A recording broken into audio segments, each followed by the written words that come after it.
Good morning student, my self PP sir आप लोगों को केमिस्ट्री में लेके आ गया हूँ। Solid state chapter lecture number 6 लेके आ गया हूँ बच्चों। लेक्चर नंबर 6 लेके आ गया हूँ। तो आज जो मैं पढ़ाऊँगा तो उसमें आप लोगों को बताऊँगा एनालिसिस ऑफ यूनिट सेल। तो यूनिट सेल में analysis of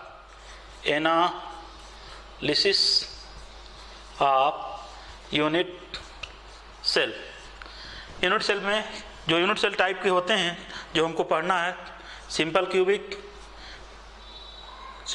unit cell, BCC cubic unit cell, FCC cubic unit cell. तो सबके बारे में हमको एनालिसिस करेंगे। तो अभी हम एनालिसिस करेंगे सिंपल क्यूबिक यूनिट सेल के बारे में एनालिसिस करेंगे। तो लिखेंगे analysis of simple cubic unit cell, लिखेंगे analysis of simple cubic unit cell. तो इसमें हम पहला क्या क्या है analysis of simple cubic crystal मान सकते हैं या यूनिट सेल मान सकते हैं। तो पहला हम फाइंड करेंगे डिफिनीशन क्या होता है इसका। डिफिनीशन क्या होगा, number of atom present in the unit cell. दूसरा बताएंगे relation between edge length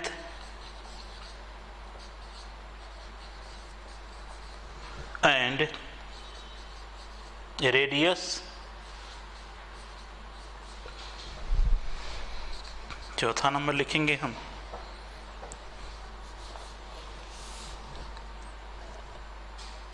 packing fraction. इसको पैकिंग फ्रैक्शन कह सकते हैं, पीएफ पैकिंग फ्रैक्शन, या इसको एफिशिएंसी भी कहते हैं,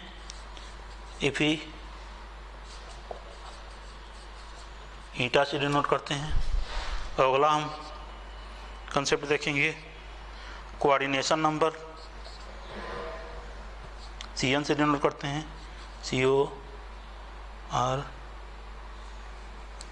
कोऑर्डिनेशन नंबर। और छठा आपका देखेंगे nearest concept of nearest neighbour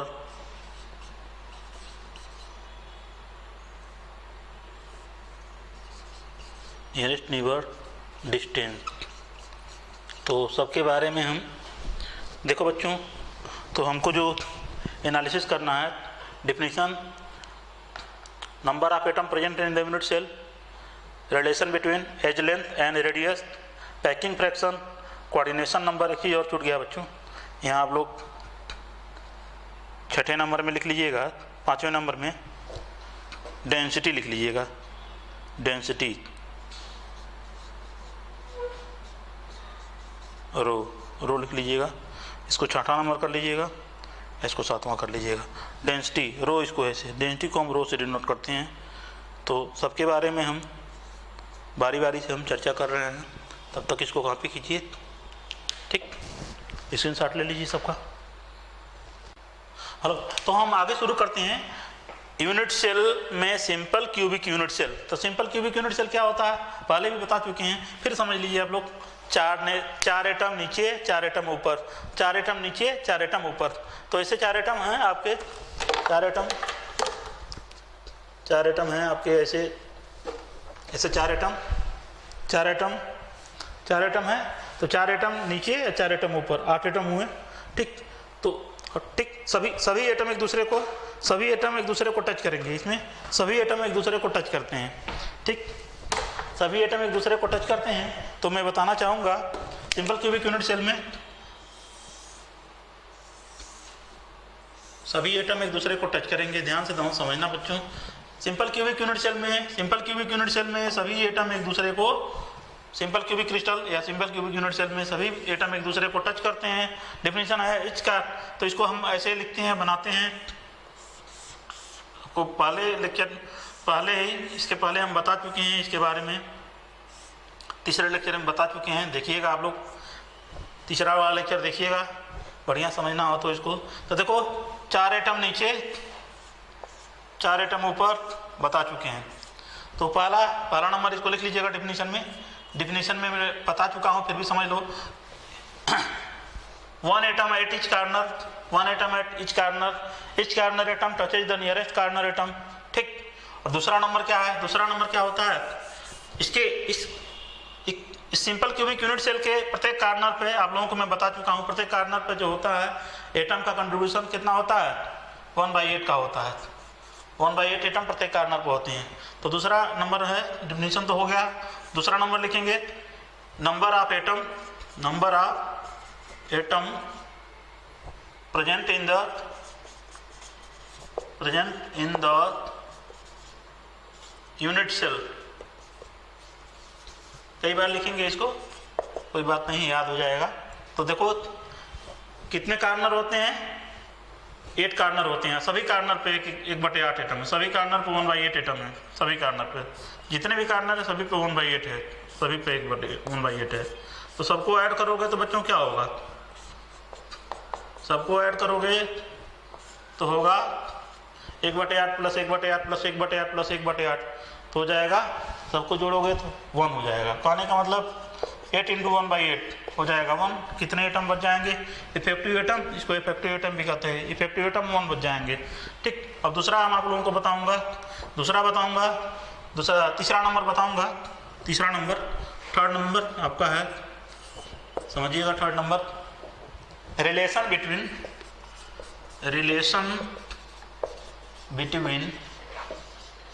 as length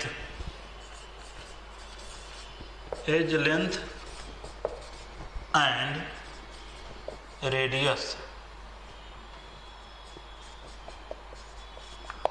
relation between edge length and radius तो समझा रहे हैं आप लोगों को। ये मान लीजिए 4 एटम हैं, सभी एटम एक दूसरे को टच कर रहे हैं, तो इसको मिला रहे हैं। इसका सेंटर ये है, इसका सेंटर ये है, इसका सेंटर ये है, सभी के सेंटर को मिला रहे हैं, ठीक है। तो यहाँ से देखो बच्चों, इस स्फीयर की रेडियस जो है स्मॉल आर है, इसकी रेडियस स्मॉल आर है। अगर ये मान लो कोई स्क्वायर है तो इसकी साइड जो है, इसका स्क्वायर से बन रहा है, इसकी साइड ए है, और साइड को ही प्रत्येक की साइड, सबकी साइड ए है, सबकी साइड ए है। तो हम कह सकते हैं फ्रॉम फिगर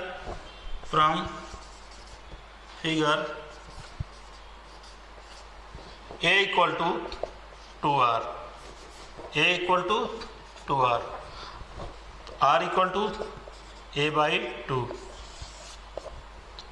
जहाँ A क्या है? Where A is edge length,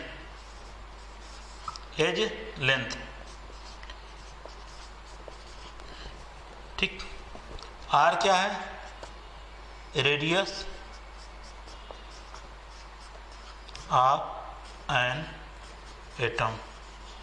as length, atom में जो भी लेंथ लिया जाता है उसको हम एज लेंथ में लेते हैं। एज लेंथ को बहुत ही स्मॉलेस्ट यूनिट में रखते हैं। पिकोमीटर में एंगस्ट्रॉम से आगे लिखते हैं, पिकोमीटर में लिखते हैं, ठीक है। न्यूमेरिकल करवाएंगे तो उस पर आएगा। रेडियस है, रेडियस को R से डिनोट करते हैं, R = radius of an atom. तो ये रहा आपका relation between edge length and radius of an atom. अगला मैं आप लोगों को बता रहा हूँ, इसको नोट कीजिए पहले।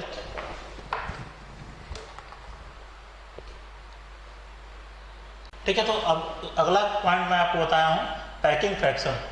पैकिंग फ्रैक्शन कर सकते हैं, नहीं तो इफिशियंसी कर सकते हैं, ठीक। तो पैकिंग फ्रैक्शन क्या होता है? हमने आप लोगों को बताया था, जो क्यूबिक यूनिट सेल होता है, सिंपल क्यूबिक यूनिट सेल होता है, ऐसे कुछ होता था, ठीक, ऐसे कुछ होता था, ठीक। पैकिंग फ्रैक्शन से मतलब होता है जितना कवर किया है, टोटल काटने के बाद काटा जाता है उसको, ठीक है, जितना पार्ट कवर किया था वो, ये यहाँ तक ऐसे हुआ करता था, याद कीजिए, आप लोग बताए थे डायग्राम के द्वारा हम समझाए थे।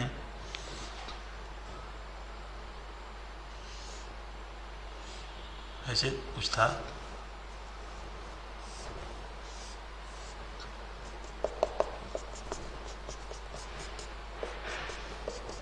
तो जितना पार्ट ये कटा हुआ है वो पैक्ड है, और जितना पार्ट खाली है उसको हम वाइड के रूप में जानते हैं।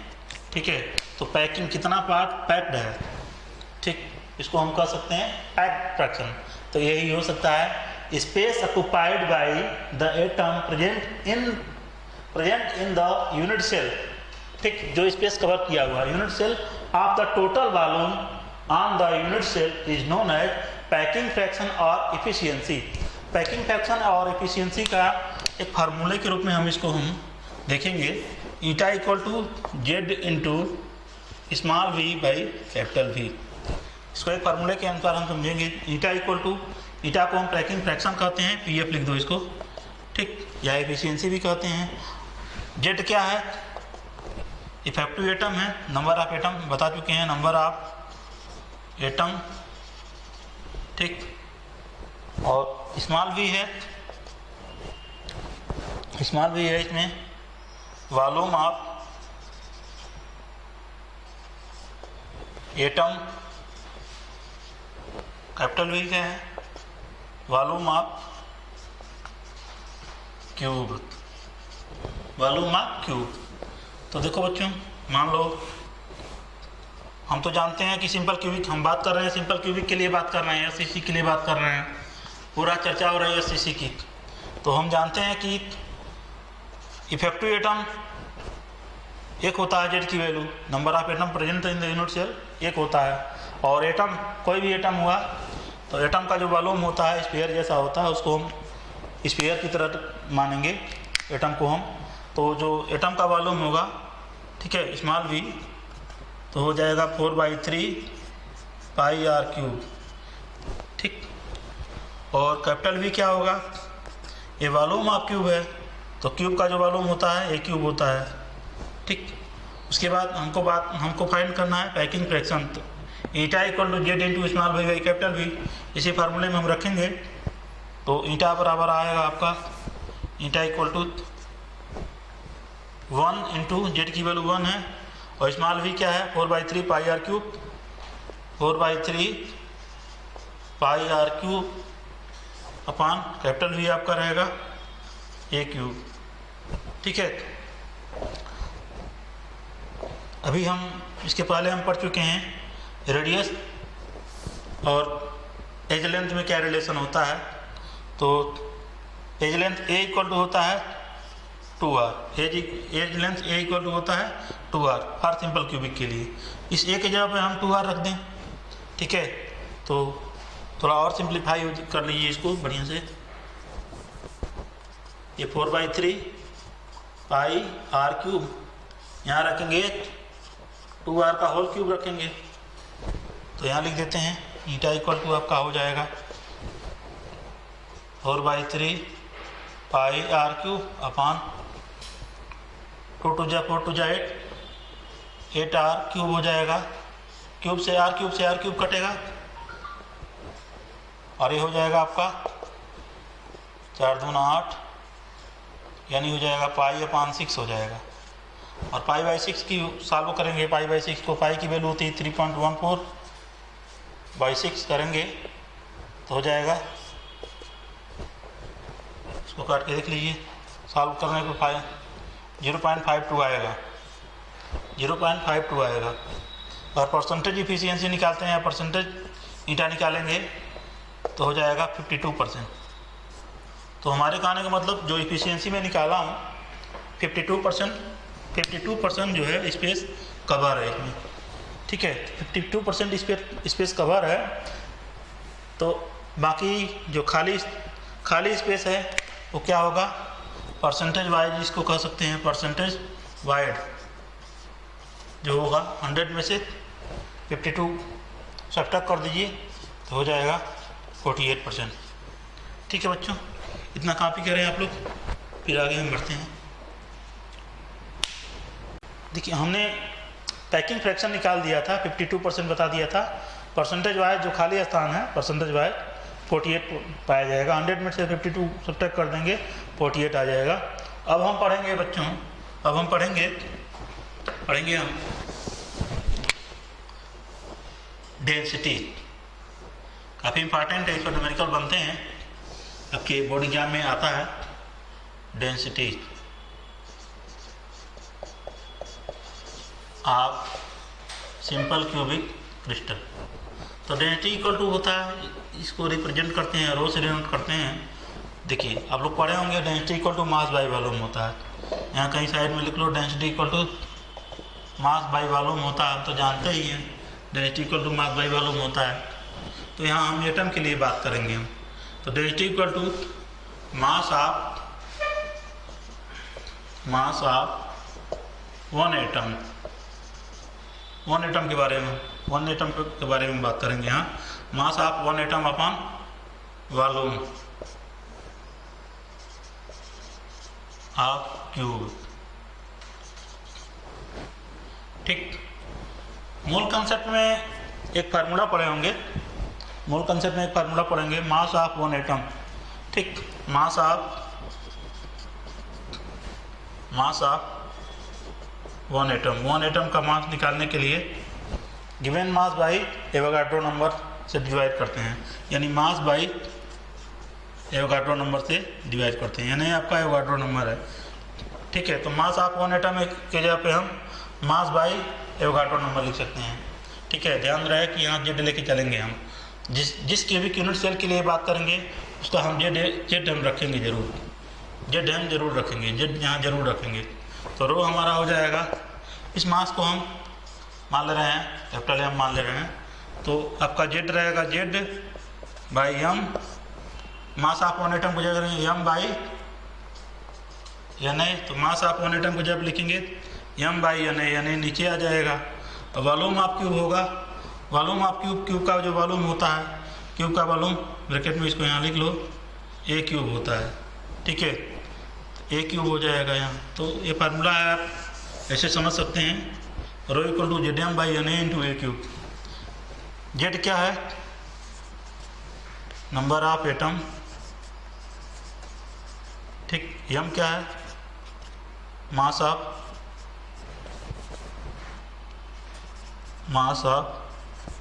एटम। एन ए है बच्चों एवोगाड्रो नंबर,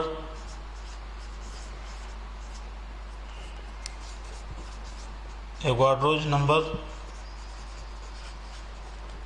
ए क्या है, एज लेंथ है।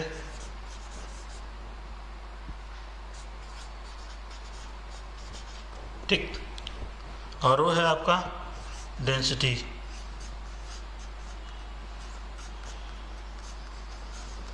ठीक, हमारा डेंसिटी तो बता दे रहा हूँ, ध्यान देना बच्चों, इसको यहाँ लिख सकते हैं। और सिंपल क्यूबिक के बारे में हम बात कर रहे हैं, सिंपल क्यूबिक। तो सिंपल क्यूबिक के लिए डेंसिटी, रो की वैल्यू क्या होती है, जेड की वैल्यू होती है 1 into M by N A into A cube, और एन ए की वैल्यू, एन ए होता है एवोगाड्रो नंबर, मोल कॉन्सेप्ट में पढ़े होंगे। ठीक है, 1 mole equal to 6.023 into 10⁻23 atom होता है। तो एन ए को हम, एवोगाड्रो नंबर होता है, एन ए को हम रखेंगे 6.023 इंटू 10⁻23 एन ए की वैल्यू होती है। ठीक है, न्यूमेरिकल लगाएंगे तो हम इस पर क्वेश्चन कराएंगे। ठीक, आगे हम इसके बाद हम दूसरा कुछ पढ़ते हैं, कोऑर्डिनेशन नंबर पढ़ रहे हैं। ठीक है, इतना नोट कीजिए आप लोग, फिर आगे बढ़ते हैं। अगला पॉइंट है बच्चों कोऑर्डिनेशन नंबर। अगला पॉइंट है कोऑर्डिनेशन नंबर। तो कोऑर्डिनेशन नंबर क्या होता है पहले समझ लो। जितने भी स्फीयर एक दूसरे को टच कर रहे हैं, जैसे मतलब 1 डायमेंशन में दिख रहे हैं, समझा दें 1 डायमेंशन में, अगर 1 डायमेंशन में देखें तो ये दो स्फीयर एक दूसरे को टच कर रहे हैं, इसका सेंटर इससे मिला रहे हैं, तो इसके लिए कोऑर्डिनेशन नंबर 2 होगा। अगर मान लो ये ऐसे 4 स्फीयर ऐसे टच कर रहे हैं, यहाँ समझ लो, पहले का सेंटर, दूसरे का सेंटर, तीसरे सेंटर, चौथा सेंटर, इसको मिलाओ। इसके लिए कोऑर्डिनेशन नंबर 1 2 3 4 मतलब कितने स्फीयर एक दूसरे को टच कर रहे हैं, छू रहे हैं। तो यहाँ कोऑर्डिनेशन नंबर क्या होगा, 4 होगा। पढ़ाएंगे हम इसको, आगे पढ़ाएंगे। मान लीजिए ऐसे है, ऐसे है आपका है, बीच वाला कोई स्फीयर है, इसको इतने स्फीयर टच कर रहे हैं, 1 2 3 4। इसमें कितने स्फीयर एक दूसरे को टच कर रहे हैं, 1 2 3 4 5 6। तो इसमें कोऑर्डिनेशन नंबर 4 है। ठीक है, कोऑर्डिनेशन नंबर समझ में आ गया होगा। और हमको बताना है सिंपल क्यूबिक यूनिट सेल में कोऑर्डिनेशन नंबर क्या होगा। सिंपल क्यूबिक क्रिस्टल में कोऑर्डिनेशन नंबर क्या होगा। देखिए सिंपल क्यूबिक क्रिस्टल में कोऑर्डिनेशन नंबर क्या होगा। हम जानते हैं कि क्यूब का स्ट्रक्चर कुछ ऐसे बनता है,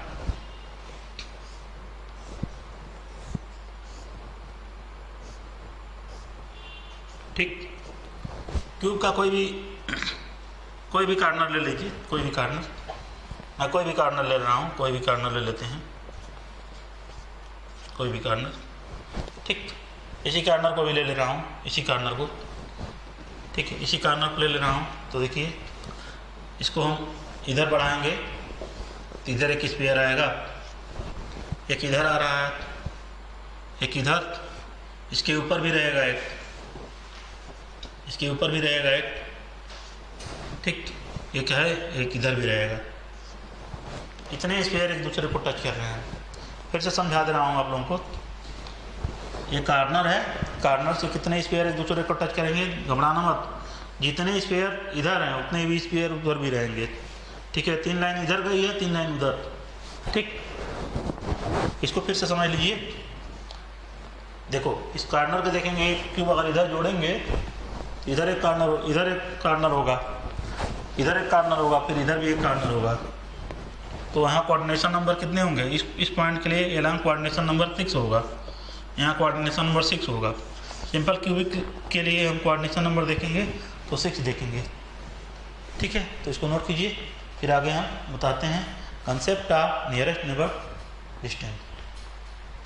तो हम शुरू करते हैं next point, concept of nearest neighbour distance या नियरेस्ट नेबर। ये बहुत ही खतरनाक कंसेप्ट है, ठीक है, बहुत ही खतरनाक कंसेप्ट है। इसको ध्यान से समझिएगा, एकदम अगल बगल जो कुछ भी है उसको सब हटा दीजिएगा, अगल बगल जो आवाज़ आ रही है उसको हट दिया, एकदम ध्यान से सुनिएगा ध्यान से। बहुत कंफ्यूजन होता है लोगों को, कई लोग कई तरह से बताते हैं।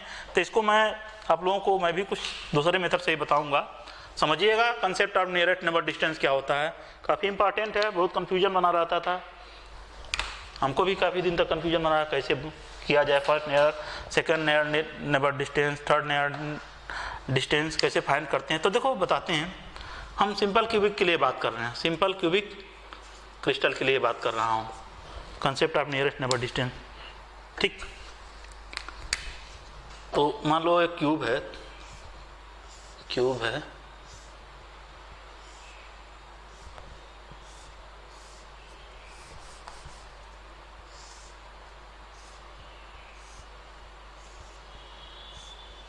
ठीक।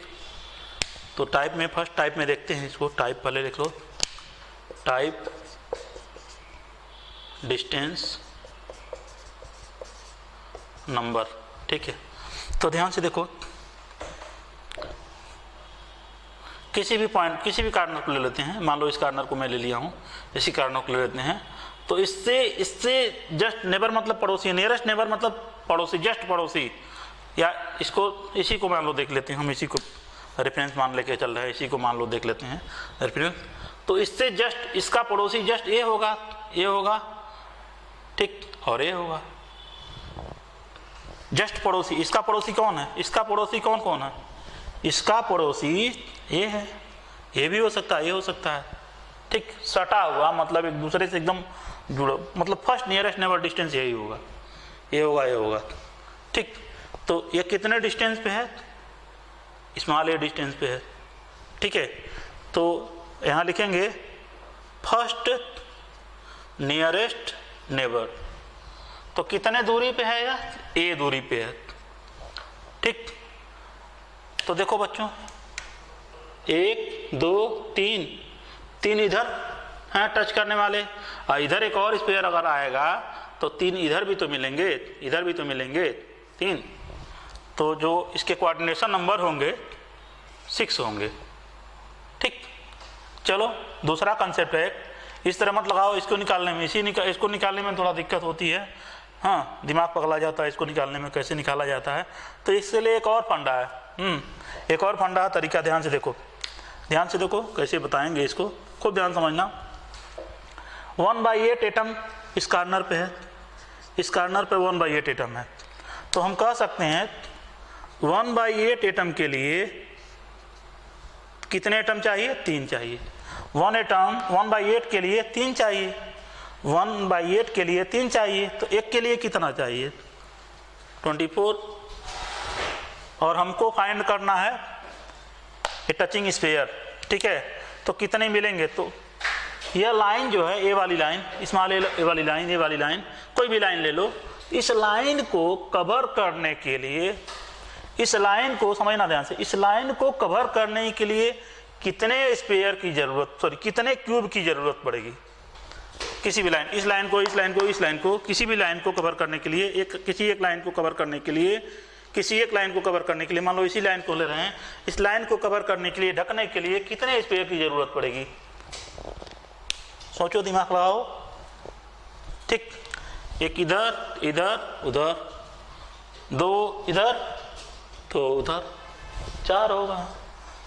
तो बहुत सारी लाइन यहाँ रिपीट करेगी ना, तो हम इसको क्या करेंगे, ये वाला कोऑर्डिनेशन नंबर नहीं होगा, जितने क्यूब इसको कवर कर रहे हैं उतने से डिवाइड करना पड़ेगा। तो 24 में 4 से डिवाइड करेंगे तो आ जाएगा 6 आ जाएगा। तो ये हम यहाँ से 6 निकाले हैं। फिर से समझ लीजिए, इस लाइन को कवर करने के लिए 4 क्यूब की ज़रूरत पड़ेगी, तो इस 24 में 4 से डिवाइड करेंगे, सारा कंसेप्ट उसी पे लग जाएगा। तो ये आपका 6 आ गया कोऑर्डिनेशन नंबर या टचिंग स्फीयर।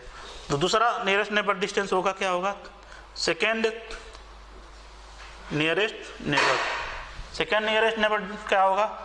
इसका सेकेंड नियरेस्ट नेबर क्या होगा? ये तो पहला नियरेस्ट था, पहला नियरेस्ट नेबर था, फर्स्ट वाला। ठीक, सेकेंड नियरेस्ट क्या होगा? फर्स्ट वाला था, फर्स्ट वाला। सेकेंड वाला क्या होगा बाबू? बच्चों देखो बाबू, सेकेंड नियरेस्ट नेबर ये होगा, और या तो ये हो सकता है। नियरेस्ट नेबर कई बार आता है, हाँ, देख लो, सेकेंड नियरेस्ट ये होगा सेकेंड। तो ध्यान से देखिए, ये सेकेंड है, सेकेंड नियरेस्ट नेबर है। ठीक, तो हाँ सही है, इसको कह सकते हैं, याद करो तुम लोग, ये देखो फेस डायगोनल दिखाई दे रहा है, फेस डायगोनल दिखाई दे रहा है कि नहीं? ये फेस डायगोनल दिखाई दे रहा है, ये फेस डायगोनल दिखाई दे रहा है, फेस। अब देखो यह ए है और ये ए है, तो यह डिस्टेंस क्या होगी? a√2 होगी ना, या ये भी डिस्टेंस, तो इसको कर लो a√2। अरे भाई इसको निकालोगे तो पाइथागोरस थ्योरम से निकालोगे, ये भी ये है, ठीक है, तो इसको निकालोगे तो √a² + a², दैट इज, इसको मान लो d = निकालोगे तो a√2 आ जाएगा, पाइथागोरस थ्योरम लगा के करोगे तो a√2 आ जाएगा। तो यह कितने डिस्टेंस पे है? यह कितना डिस्टेंस पे है बाबू बच्चों? ठीक है, कितने डिस्टेंस बाबू? a√2 पे है, a√2 पर डिस्टेंस है, इसका भी डिस्टेंस a√2 है। ठीक, तो डिस्टेंस हम यहाँ लिख दें a√2। अब बात आ गई है कितने स्पेयर टच कर रहे हैं, मतलब टचिंग स्पेयर कितने नंबर हैं टचिंग करने वाले। इसको कोऑर्डिनेशन नंबर देखेंगे, इसको कोऑर्डिनेशन नंबर नहीं समझेंगे। देखो टचिंग स्पेयर कितने मिलेंगे हमको, फिर से पूरी कहानी, दूसरे के लिए कहानी समझो, दूसरे के लिए कहानी, सेकंड के लिए, पहले के लिए कहानी थी, फर्स्ट के लिए कहानी थी, दूसरे के लिए कहानी, सेकंड नंबर के लिए कहानी। देखो सेकंड नियरेस्ट नेबर के लिए कहानी। देखो बाबू एक और होगा, हाँ ठीक है सही है, सेकेंड ईयर के लिए क्या होगा? 1/8 के लिए, 1/8 के लिए कितने मिलेंगे? a√2 मिलेगा। यहाँ भी तो होगा, यहाँ भी तो एक होगा, अरे यहाँ होता है ऊपर नीचे 1 2 यहाँ भी तो एक होगा, सॉरी यहाँ भी तो एक होना चाहिए, यहाँ भी तो होना चाहिए एक। तो 1/8 के लिए 3, तो एक के लिए 1/8 के लिए 3, तो एक के लिए 24,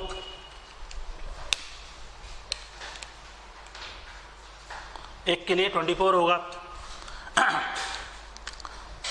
अब देखो इस लाइन को, इस फेस को टच करने के लिए कितने क्यूब की जरूरत पड़ेगी?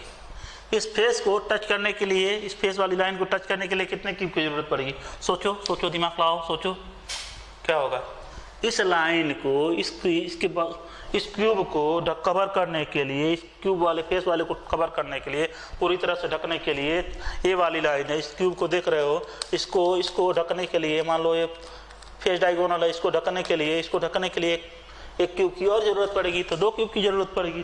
तो 2 क्यूब की जरूरत पड़ेगी, तो कितने से डिवाइड करेंगे हम? 2 से डिवाइड करेंगे, तभी तो निकलेगा यहाँ। तो 24/2, तो इसके लिए जो नंबर मिलेगा हमको, मिलेगा 12 मिलेगा, ठीक है, 12 मिलेगा। थर्ड नियरेस्ट नेबर डिस्टेंस देखते हैं, थर्ड नियरेस्ट नेबर देखते हैं। थर्ड वाला क्या होगा बच्चों, क्या होगा थर्ड वाला? देखते हैं थर्ड वाला अगर देखते हैं तो हमारे ख्याल से थर्ड वाला क्या होगा? ये होगा, या इसको देख लो, एक ही होगा। थर्ड वाले देख लेते हैं, यहाँ से इसको कवर करो, आराम से बनाना है डायग्राम, घबरा के मत बनाना, ठीक है। ये थर्ड वाला है, इसे थर्ड कर दे रहे हैं, थर्ड। तो ध्यान से देखो, ये क्या है? बीच वाला बॉडी डायगोनल से गया है, तो ध्यान एक चीज़ याद रख लेना, बॉडी डायगोनल का जब बीसीसी अभी बता रहे हैं तो बॉडी डायगोनल कैसे होता है। देखो ये बॉडी डायगोनल, क्यूब का डायगोनल कैसे निकालते हैं? बॉडी डायगोनल बीचों बीच से जा रहा है, तो याद करो, तुम लोग फार्मूला पढ़े थे, √L² + B² + H² D = होता था √L² + B² + H² होता था। सबकी साइड बराबर होती है क्यूब में, तो इसमें देखो याद करोगे तुम, A² + B² + A² + A² करोगे तो हो जाएगा 3A²। तो बॉडी डायगोनल जो होगा A√3 तुम्हारा होगा। तीसरे के लिए कंसेप्ट, तीसरे के लिए A√3 होगा, तो इसके लिए जो डिस्टेंस होगा, इसके लिए थर्ड नंबर के लिए A√3 होगा, ठीक। तो थर्ड नियरेस्ट डिस्टेंस के लिए A√3 होगा, और इसके लिए कोऑर्डिनेशन नंबर क्या होगा? यहाँ इसको बक्सा बना दे रहे हैं। सेकेंड के लिए था, थर्ड के लिए क्या होगा?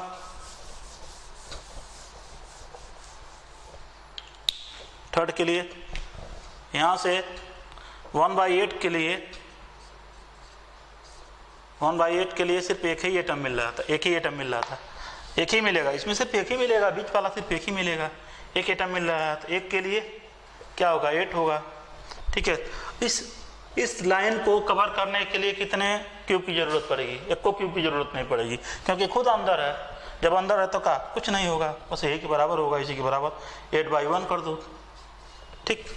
तो इसमें जो टचिंग स्फीयर होंगे नंबर ऑफ 8 होंगे। इसी तरह फोर्थ नियरेस्ट नेबर डिस्टेंस भी फाइंड कर सकते